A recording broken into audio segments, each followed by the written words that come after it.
Hey, what's going on, everybody? My name is Curtis, and today I want to talk to you all about Sean Dunnavant, a man from Chicago, Illinois, who was recently sentenced to life in prison for killing a man named Celine Camo at a liquor store back in October of 2022. So Sean, who actually lives close to the liquor store, he actually rode to the liquor store on his bike, and he went inside, and when he went inside, he actually went up to the counter, he put a gun onto the counter, pointed it at Salim, and of course, you know this is going to be an attempted robbery. And so Salim, he did see the gun, and from what they are saying, he did back up a little bit, and it appears as if he's going to reach for his gun, and that prompted Sean to actually shoot him in his chest one time, and unfortunately that did kill him. And so with Sean, he did end up fleeing, but here's where the issue comes into play with Sean. He actually dropped his phone. Not only did he drop his phone, but he did not get his bike. So remember I told you he rode up there on a bike. He actually did not get his bike when he left. He actually just ran on foot. And so, of course, they were able to find the bike, and they were able to find the phone, and they were able to access the phone. They found photos of Sean. They found photos of his social security card. They found photos of his driver's license.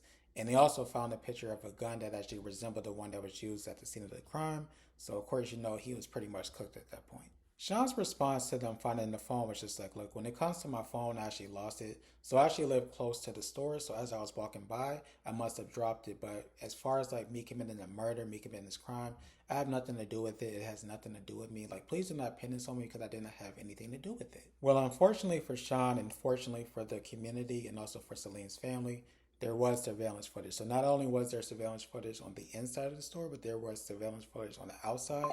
And so we can actually see Sean actually coming into the store, actually running up to the store. We can see him going inside, and we can see him going up to the counter, and we can actually see him fleeing. So he is like running for his life. So they basically have everything on footage. So it's just like coming out. We see everything on footage.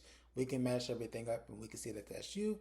And so there really wasn't any way to get out of that one, especially when you consider his criminal history. So I just want to go down the timeline really quickly with you all, okay? So back in 2006, we have a aggravated battery with a deadly weapon. In 2006, we have possession of a stolen vehicle. In 2008, we have possession of a stolen vehicle. In 2008, we have 3 robberies.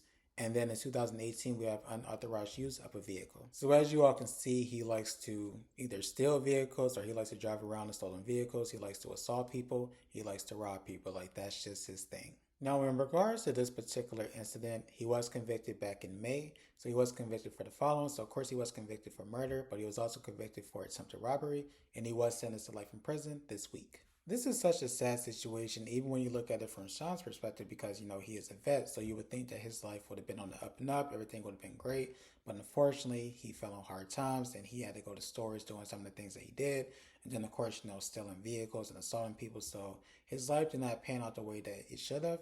And then, of course, when it comes to Salim, you know, he sold his business, he was getting ready to retire, and then you got a person like Sean who comes in and ends his life. So it's just sad all the way around. My condolences definitely to the family. And that's actually everything I have for you all. I really do appreciate you all watching. If you could, please like, comment, share, subscribe. That would be great. I do hope you all have a great rest of your day. Bye.